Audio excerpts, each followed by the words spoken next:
ٹھاٹھے مارتے سمندر کے لہروں میں گرا ایک چھوٹا سا جزیرہ،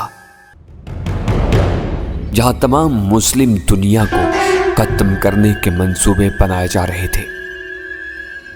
لیکن قدرت بھی اپنے منصوبے بنانے میں لگی ہوئی تھی۔ اسے کسی اور جگہ تلاش تھی، اپنے ماں باپ، اپنی شناخت، اپنے مذہب کی۔ اس نے آنکھ کھولی تو وہ بھیڑیوں کے غول میں پھنسا ہوا تھا جو اسے کچا چبا جانا چاہتے تھے۔ لیکن قدرت اسے ایک اہم مقصد کے لیے چن چکی تھی، محبت، نفرت، سنسنی سے بھرپور لہو رنگ داستان۔ محافظ۔ اس کی قزاقوں کے ساتھ موجودگی ہی کافی تھی۔ مطلوبہ سامان منتقل کرتے ہی چاندگرے نے چلا کر اپنے ساتھیوں کو واپسی کا حکم دیا اور کپتان صلاح الدین سے کہا، مجھے امید ہے کہ تم ہمارے جانے کے بعد کوئی غلط حرکت نہیں کرو گے، کیونکہ تمہیں آئندہ بھی اسی روٹ پر سفر کرتے رہنا ہے۔ شوق سے اس قزاقی کی رپورٹ لکھوا سکتے ہو، لیکن نامعلوم افراد کے خلاف۔ مسٹر گرے، تم ہمیں سمجھانے کی کوشش مت کرو، کپتان صلاح الدین نے سرد لہجے میں کہا۔ ہم اپنا اچھا برا خوب سمجھتے ہیں، اسی بنا پر سمندر میں سفر کر رہے ہیں۔ میں جانتا ہوں، لیکن خبردار کرنے میں کیا حرج ہے؟ چاندگرے نے سر ہلایا۔ تمہارے جہاز کا ریڈیو ہم نے ناکارہ کر دیا ہے، جو تمہارا آپریٹر ٹھیک کر لے گا۔ اسے کچھ دیر لگے گی۔ ہاں، فکسڈ ریڈیو سگنل دینے کی کوشش بھی مت کرنا۔ ہماری ایک گن بوٹ تمہارے آس پاس رہے گی، کوئی مدد آنے سے پہلے سب غرق ہو چکے ہوں گے۔ کپتان نے ناگواری ظاہر کی، لیکن منہ سے کچھ نہیں بولا۔ چاندگرے جاتے جاتے مڑا، وہ دروازے کے پاس ہی کھڑا تھا۔ اس نے گھوم کر ہمیں دیکھا، پھر اس کی نظریں مجھ پر مرکوز ہو گئیں۔ اس نے رائفل ہلاتے ہوئے کہا، مسٹر جوزف، ادھر آؤ۔ میرا نام یوسف ہے، میں نے اپنی جگہ سے ہلے بغیر کہا۔ تم نے سنا نہیں؟ ادھر آؤ۔ یکلخت وہ غرانے لگا۔ تم ہمارے ساتھ چل رہے ہو؟ مسٹر گرے، صلاح الدین اضطراب سے بولا، تم اسے نہیں لے جا سکتے، اس سے ہم سب کے لیے مسائل اٹھ کھڑے ہوں گے۔ شٹ اپ کیپٹن، گرے نے اسے ڈانٹ دیا۔ کوئی مسئلہ نہیں ہوگا، تم رپورٹ کر سکتے ہو کہ چیف انجینئر صاحب نشے میں سمندر میں گر گئے تھے۔ میں تمہارے ساتھ نہیں جاؤں گا۔ میں نے اس کے عزائم بھانپ لیے تھے۔ وہ خلیج کو غرق کرنے کے منصوبے کی ناکامی کا بدلہ مجھ سے لینا چاہتا تھا، کیونکہ میں نے ہی اس کے منصوبے کو ناکام بنا دیا تھا۔ یہ دیکھ رہے ہو؟ چاندگرے نے رائفل لہرائی۔ اس کے ہوتے ہوئے میں تم سے اپنا مطالبہ منوا سکتا ہوں۔ یکلخت اس نے برسٹ مارا۔ گولیاں عین میرے پیروں کے سامنے آ کر لگی تھیں۔ میں اضطراری انداز میں اچھل پڑا۔ چاندگرے نے ہلکا سا کہکا لگایا جو حال میں پھیلنے والی آہنی گونج میں دب گیا تھا۔ اگلا برسٹ تمہاری ٹانگوں پر پڑے گا اور میں تمہیں اسی طرح لے جاؤں گا۔ اب فیصلہ تم پر ہے، اپنے پیروں پر چل کر جانا چاہتی ہو یا نہیں؟ اس نے ایک بار پھر رائفل اٹھائی۔ پلیز مسٹر گرے، یہ کیا کر رہے ہو تم؟ حالات خراب ہو جائیں گے، کپتان صلاح الدین نے گھبرائے ہوئے انداز میں کہا۔ میرے لیے بات چھپانا اور جواب دینا مشکل ہو جائے گا۔ یہ تمہارا درد سر ہے، چاندگرے نے بے نیازی سے کہا اور مجھ سے بولا، تم چل رہے ہو؟ یس آر نو؟ اس لمحے میں نے محسوس کیا کہ وہ حسب معمول نشے میں تھا۔ اگر میں نے انکار کیا تو وہ سچ مجھ فائرنگ کر کے مجھے اپاہج کر دے گا۔ اس کے تیور ہر گزرتے لمحے کے ساتھ خطرناک ہوتے جا رہے تھے۔ میں نے دیکھا کہ اس نے رائفل کو معمولی سی حرکت دی تھی۔ میں نے جلدی سے کہا، اوکے، میں تمہارے ساتھ چل رہا ہوں۔ وہ چند لمحے سرد نظروں سے مجھے دیکھتا رہا، پھر مڑتے ہوئے بولا، آؤ میرے ساتھ۔ وہ عارضی پل کے راستے اپنے جہاز پر جانے لگا۔ اسے اتنا اعتماد تھا کہ اس نے مڑ کر بھی نہیں دیکھا، اور اس لمحے میں چاہتا تو اپنی جیب میں موجود پستول سے اس کی شیطانی کھوپڑی پر ایک فائر کر سکتا تھا، لیکن میں نے ایسا نہیں کیا۔ اس کا کوئی فائدہ بھی نہیں تھا، ہم ان مسلح قزاقوں کا مقابلہ نہیں کر سکتے تھے۔ چاندگرے کے بدلے وہ ہم سب کو مار سکتے تھے اور خلیج کو غرق کر سکتے تھے۔ میں بوجھل قدموں سے ان کے پیچھے چلتا ہوا دوسرے بحری جہاز کے عرصے پر جا پہنچا۔ وہاں موجود ایک نقاب پوش نے میری طرف دیکھا۔ اسے کیوں لے آئے ہو؟ اس نے چاندگرے سے پوچھا۔ اس نے انگریزی میں بات کی تھی اور لہجے سے فرانسیسی لگتا تھا۔ 6 سال لندن میں گزار کر مجھے بہت ساری قوموں کو جاننے کا موقع ملا تھا، اور میں لہجے سے بھی پہچان جاتا تھا کہ بولنے والے کا تعلق کس ملک سے ہے۔ کوئی نقاب تلے کوئی فرانسیسی تھا۔ یہ میرا معاملہ ہے، چاندگرے نے بے پرواہی سے کہا، صرف کام کی حد تک۔ اس کے علاوہ میں کیا کرتا ہوں اس سے تمہیں کوئی قرض نہیں ہونا چاہیے۔ چاندگرے کے انداز میں بے نیازی تھی۔ پھر اس نے کہا، اس پر ہم بعد میں بھی بات کر سکتے ہیں، ابھی تو دوسرے امور اہم ہیں۔ نقابپوش چند لمحے کھا جانے والی نظروں سے چاندگرے کی طرف دیکھتا رہا، پھر اس نے دہاڑ کر روانگی کا حکم دیا۔ दूसरे ही लम्हे अर्शे पर नस्ब एक आयनी पहिया घुमाया जाने लगा और खलीज से जुड़ा तख्ता वापस जहाज पर आने लगा। ये अर्शे तले गायब होता जा रहा था, हत्ता के पूरे का पूरा तख्ता गायब हो गया। इनका निज़ाम बेहतरीन था। अर्शे की एक तरफ नीचे जाने के लिए बनने वाले दरवाजे को भी बंद कर दिया गया। अब यहाँ कोई ज़ेर अर्शा किसी खुफिया खाने का सोच भी नहीं सकता था। मैंने ये तो सुना था कि इस जदीद दौर में भी कज़ाकी होती है और ख़ास तौर से एशियाई खित्तों में कज़ाक बहरी जहाज़ों से बाकायदा भत्ता वगैरह लेते हैं, लेकिन ये मेरे वहमो गुमान में भी नहीं था कि इस तरह दिन दहाड़े एक मसरूफ़ तरीन बहरी शाहराह पर इस तरह भी कज़ाकी हो सकती है। मुझे कोई खुशफहमी नहीं थी कि जान गरे जैसा कीना परवर शख्स मुझे किसी नेक इरादे से अपने साथ लाया था। अव्वल तो उसके आज़ान वाज़े थे और अगर कोई गलत फहमी थी तो इन बहरी कज़ाकों को देख कर दूर हो गई थी कि जान गरे जिनका साथी था। फिर जान गरे ने जिस अंदाज में अपने बास का मुंह बंद किया था, इससे मुझे अंदाज़ा हो गया था कि बहरी कज़ाकों के इस गिरोह में वो अहम मकाम रखता था। नकाबपोश की बातों से मुझे अंदाज़ा हुआ था कि कज़ाकों की यह तंजीम सिर्फ इस जहाज़ तक महदूद नहीं थी, बल्कि ये सिर्फ एक हिस्सा थे इस गिरोह का। जान गरे के हुक्म पर मुझे अकबी अर्शे से निचले हिस्से में वाक़े एक सेल में पहुंचा दिया गया। अब मुश्किल 8x6 के इस सेल में पहले ही एक शख्स मौजूद था जो गठड़ी बना सो रहा था। आराम करो, मुझे लाने वाले ने खुरदरे लहजे में कहा। 9 बजे नाश्ता मिलेगा। वो दरवाज़ा बंद करके रुखसत हुआ तो मैंने सेल का मुआयना किया। फर्श पर 2 अदद बिस्तर थे जो दीवार के साथ जुड़े हुए थे। इनमें इतनी गुंजाइश थी कि आदमी सीधा लेट जाए, हाथ पैर फैलाना मुमकिन नहीं था। एक तरफ एक रैक पर पानी की बोतल हुक से बंधी हुई थी। अकबी हिस्से में छत के साथ वाक़े पोर्ट होल से तलू होते सूरज की रोशनी अंदर आ रही थी। इसके पास ही एक बल्ब लगा था जो फिल वक्त बुझा हुआ था। मैं दूसरे बिस्तर पर बैठ गया। अजीब बात थी कि मुझे सूरत हाल से किसी किस्म का खौफ या परेशानी महसूस नहीं हो रही थी। हालांकि मैं बहरी कज़ाकों के कब्जे में था और इनमें जान गरे भी शामिल था जो यकीनन मेरे खून का प्यासा हो रहा था। मैंने इसकी तकरीब कारी के बेमिसाल मंसूबे को नाकाम बना दिया था। इसके दिल में मेरे लिए कई मुज़र ख्यालात होंगे। देखा जाएगा, मैंने बिस्तर पर लेटते हुए सोचा और कुछ देर में गहरी नींद में खो चुका था। फायर की आवाज़ सुनते ही मेरा दिल उछल कर हल्क में आ गया था। मैंने चश्मे तसव्वुर से हसन अली को खाक खून में लथड़े देखा। इतने करीब से निशाना खता होने का सवाल ही पैदा नहीं होता था। फायर होते मापारा ने दिलखराश चीख मारी थी। इससे मुझे हसन अली के जवान मर्गी का मजीद यकीन हो गया। साथ ही मैंने महसूस किया कि जिस्म पर से बोझ कम हुआ था। मैंने तड़प कर जोर लगाया और अपनी कमर आज़ाद करा ली, लेकिन बाईं टांग बदस्तूर एक कैरने के पाँव तले थी। मैंने महापारा को अपने सर से सरकाया जो दीवाना वार चीख रही थी। इनकी आवाज़ में मुझे बदमाशों की चिल्लाने की आवाज़ नहीं आ रही थी। इसी लम्हे जीप को शदीद धचका लगा था और वो यूं रुक गई थी जैसे उसके आगे कोई ठोस रुकावट आ गई हो। धचके के साथ ही मेरे पाँव से भी बोझ हट गया, क्योंकि मेरी टांग पर खड़ा शख्स से चलती जीप के अचानक रुक जाने से लोहे के पाइप पर से होता हुआ ड्राइवर पर जा गिरा था। मुझे मौका मिला तो मैंने सर उठा कर देखा। पिछले हिस्से में सवार एक बदमाश तो ड्राइवर पर गिरा था, एक जीप ही से बाहर जा गिरा था और तीसरा महापारा पर गिरा था जो उसे मार रही थी।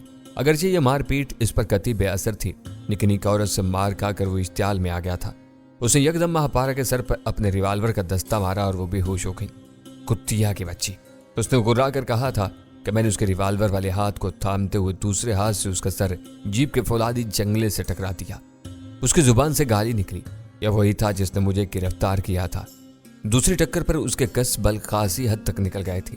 तीसरी बार मैंने पूरी इंतकामी कुव्वत से उसका सर जंगले पर मारा तो वो बेसुध हो गया। मैंने उसका रिवाल्वर छीन लिया। उसकी नाली से बू आ रही थी। गोली इससे ही चलाई गई थी। गोया हसन अली का कातिल भी वही था। एक इश्तियाल के हाल में मैंने रिवाल्वर उसके सर की तरफ किया था और शायद मैं गोली भी चला देता अगर मैं हसन अली की आवाज़ न सुन लेता। गोली मत चलाना यूसुफ, उसने ललकार कर कहा। मैं उछल ही पड़ा था। हसन अली जिंदा था और इस वक्त जीप से बाहर गिरने वाले बदमाश की मुरम्मत कर रहा था। वो एक तीसरे दर्जे का गुंडा था जो सिर्फ कमज़ोर और निहत्ते लोगों पर अकड़ कर उस्ताद कहलाने लगा था। हसन अली की महारत के सामने उसकी सारी उस्तादी धरी रह गई थी। 1 मिनट से कम वक्त में वो अपने कई दांतों से महरूम हो चुका था और अपनी हंसली की हड्डी तड़वा चुका था। मैंने ड्राइवर और उस पर गिरने वाले बदमाश की तरफ देखा तो इन्हें शराफत से पड़े पाकर हैरान रह गया। वो यूं साकत बैठे थे जैसे सारी बदमाशी भूल चुके हों। जल्द इनकी शराफत की वजह भी मुझे नजर आ गई। ये एक शख्स था जो इनके सर पर खुदकार राइफल लिए खड़ा था। जीप से आगे एक दूसरी जीप खड़ी थी। मिलिट्री मॉडल की यह जीप छोटी लेकिन बेहद ताकतवर होती है। इसके अचानक सामने आने की वजह से ही बदमाशों की जीप रुकी थी और इससे पहले कि वो संभलते जीप से उतरने वाले मुसल्ला अफराद ने इन्हें कवर कर लिया था। हसन अली से मुकाबला करने वाले बदमाश का सारा गरूर खाक में मिल चुका था तो उसने बेहोश होने में आफियत जानी हसन अली ने हाथ चाटते हुए कहा, कसम जहां पाक।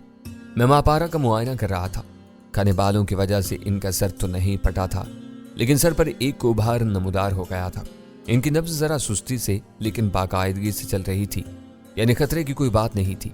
हसन अली लपक कर आया था। महापारा को क्या हुआ? उसने तशवीश से पूछा। हुआ तो बहुत कुछ है, मैंने सर्द आह भर कर कहा। मैं पूछ रहा हूं कि ये बेहोश क्यों है? हसन अली ने भंदा कर कहा। इस मरदूद ने इनके नाजुक सर पर यह रिवाल्वर मारा था। मैंने रिवाल्वर हसन अली को थमा दिया। और ये कैसे बेहोश हुआ? आपके इस खादिम के हाथों। मैंने इनके साहरी से कहा, सवालों जवाब बाद में होते रहेंगे, क्या बेहतर नहीं होगा कि पहले हम महापारा को पैलेस ले चलें और इन बदमाशों का कोई बंदोबस्त करें? इनका बंदोबस्त ये लोग करेंगे, हसन अली ने कहा, और ड्राइवर और उस पर तकरीबन लदे दूसरे बदमाश को जीप से बाहर खींच लिया। यही सलूक मैंने तीसरे बदमाश के साथ भी किया था। इन्हें ले जाओ, बाद में इनसे बात करेंगे। हसन अली ने राइफल बदस्त अफराद को हुक्म दिया और खुद ड्राइविंग सीट पर बैठ गया।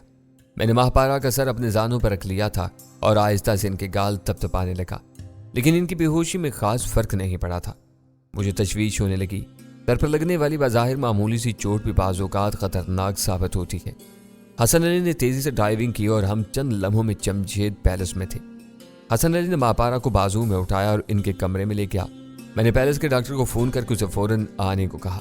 हसन अली महापारा को होश में लाने की कोशिश कर रहा था। उसने इनके चेहरे पर ठंडे पानी के छींटे दिए तो इसका खातिर ख्वाह रद्द अमल हुआ था। महापारा कसमसाने और फिर कराने लगी। मैंने चम्मच से उनके मुंह में पानी टपकाया तो वो होश में आई। इन्होंने होश में आते ही रवायती सच सवाल किया, मैं कहाँ हूँ? इस दुनिया में, अपने कमरे में, अपने बिस्तर पर। मैंने जवाब दिया। तबीयत कैसी है तुम्हारी? हसन अली बोला, सर में दर्द हो रहा है। वो कराही। वैसे मेरा अंदाजा था कि इन्हें इतना दर्द नहीं हो रहा था जितना वो हसन अली को अपने पास पाकर जाहिर कर रही थी। कमबख्त ने इतनी जोर से पिस्तौल सर पर मारा था। आप फिक्र न करें, मैंने आपका बदला ले लिया और इसका सर 3 बार ज्यादा जोर से जीप के फौलादी टंडे पर मारा था। मैंने उन्हें तसल्ली दी। मुझे यहाँ कौन लाया? वो बोली। पानी पीकर इनकी हालत किसी कदर सुधर गई थी। पैलेस तक तो आप जीप पर आई थी और जीप से यहाँ तक आपको। मैंने बात अधूरी छोड़कर हसन अली की तरफ देखा तो वो दोनों ही छिप गए थे। हसन अली महापारा के बिल्कुल करीब बैठा था। इसलिए मैं ज़ारा बेगम कमरे में दाखिल हुई। पहले तो उन्होंने चुभती हुई नजरों से हसन अली को देखा जो फौरन ही उठ खड़ा हुआ था।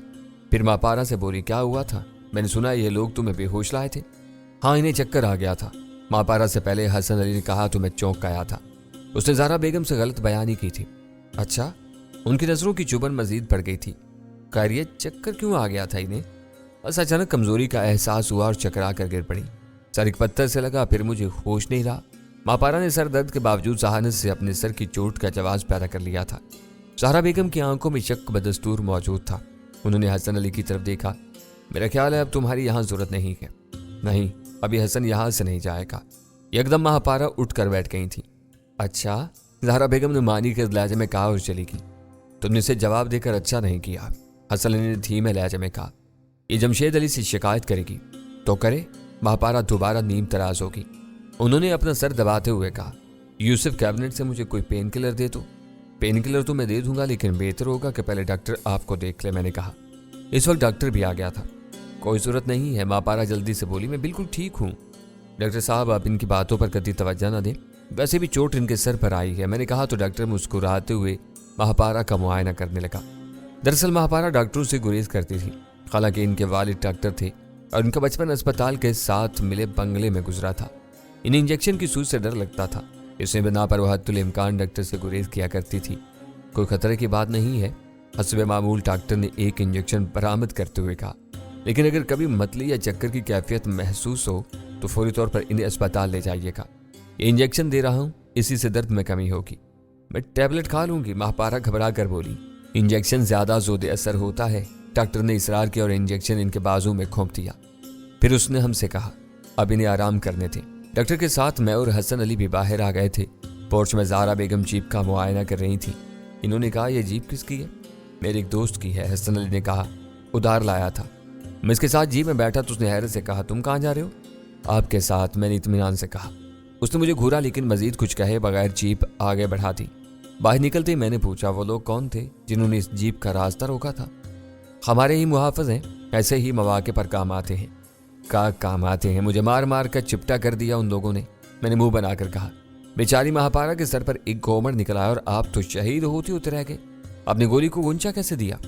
वह मुस्कुराया। बस किस्मत थी, मैंने बर वक्त उसे रिवाल्वर उठाते देख लिया था। इस लम्हे जीप का जंगला छोड़ दिया। यानी मुझे और महापारा को इन बदमाशों के रहमो करम पर छोड़ दिया आपने। मैंने अफसोस से सर हिलाया। नहीं, मुझे मालूम था कि मुहाफिज कहीं आस पास होंगे, वो तुम्हें आसानी से जाने नहीं देंगे। तो फिर आपने वो अजीम स्टंट क्यों दिखाया था, जीप के पीछे लटकने वाला? मैंने शरारत से कहा। शायद किसी को मुतासर करने के लिए। बक बक मत करो। हसन अली ने दूसरी तरफ मुंह कर लिया, लेकिन मैंने उसकी मुस्कुराहट देख ली थी। इन बदमाशों का क्या हुआ? मैंने कुछ देर बाद कहा। हम वहीं जा रहे हैं, बल्कि पहुंच गए। हसन अली ने जीप एक किसी कदर वीरान इलाके में उस उजाड़ सी नजर आने वाली कोठी के सामने रोकी। हॉर्न की आवाज पर फुलादी गेट में एक खिड़की खुली।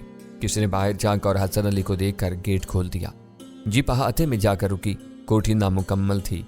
खिड़कियां दरवाजे लग गए थे, लेकिन प्लास्टर नहीं हुआ था। लान पर रेत उड़ रही थी। हर तरफ तामीराती सामान बिखरा हुआ था। ये किसकी कोठी है? मुझे नहीं मालूम, हसन अली ने कहा और अंदर की तरफ बढ़ गया। कोठी अंदर से खासी बेहतर थी। अंदर न सिर्फ प्लास्टर हुआ था, बल्कि बाज़ जगहों पर अच्छा खासा सामान भी मौजूद था। हसन अली एक कमरे में पहुंचा जहां मुख्तलिफ इलेक्ट्रॉनिक्स आलात रखे हुए थे। 2 अफराद वहां मौजूद थे। हसन अली ने इनसे पूछा, इन लोगों ने कुछ बताया? बहुत कुछ, एक बोला, लेकिन काम की बात कोई नहीं निकली। क्या कहते हैं वो कहते हैं कि किराए के बदमाश हैं, इन्हें हायर किया गया था। हायर करने वाले ने इन्हें सामने आए बगैर 20,000 की रकम भिजवा दी थी और काम की तकमील की सूरत में मजीद 20,000 देने का वादा किया था। काम क्या था?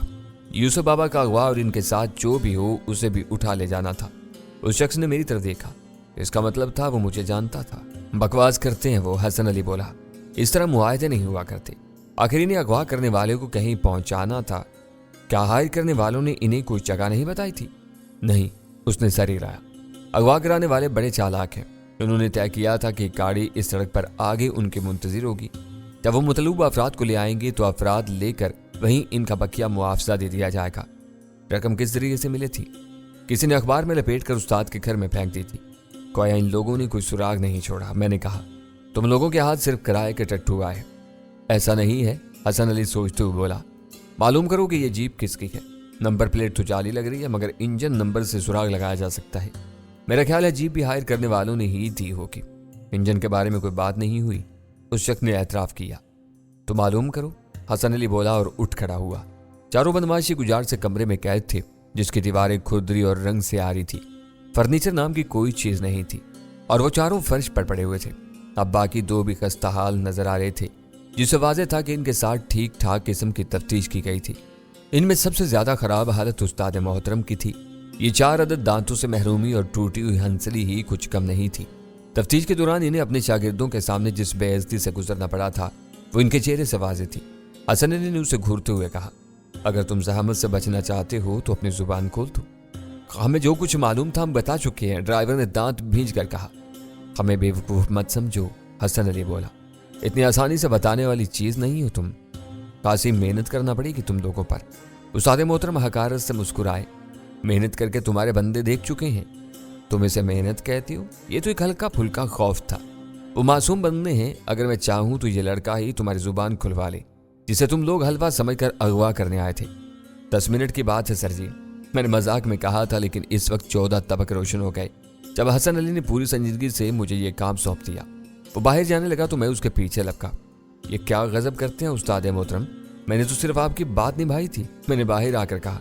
अच्छा, हसन अली ने मसनूई हैर से कहा। मैं तो समझा था कि तुम संजीदा हो। अब इस पट्टे के सामने मेरी नाक तो कट जाएगी, जिसके सामने मैंने इतना बड़ा दावा किया था। उस्ताद जी, आप जानते हैं कि बंदा अभी पूरी तरह बशर नहीं बना है। कम सिनी की बिना पर इस किस्म के पुरतशद्दद कामों से भी जरा घबराता है। इसके बावजूद महज आपकी इज्जत की खातिर यह 12 ग्रां सर पर उठाने के लिए तैयार है। अजराहे मेहरबानी चाइना माचिस का 1 पैकेट मंगवा दीजिए। पटाखे? हसन अली ने घूर कर मुझे देखा। इनका क्या करोगे? ये पापी पटाखों से मरने वाले नहीं हैं। इनके लिए 1.25 किलो बारूद चाहिए, जो कुछ पड़कर इनके नीचे रखा जाए तभी ये मरेंगे। पटाखों से मर जाने वालों पर 1.25 किलो बारूद साया करने की क्या जरूरत है? मैंने कहा। तुम संजीदा हो, हसन अली ने हैरत से कहा।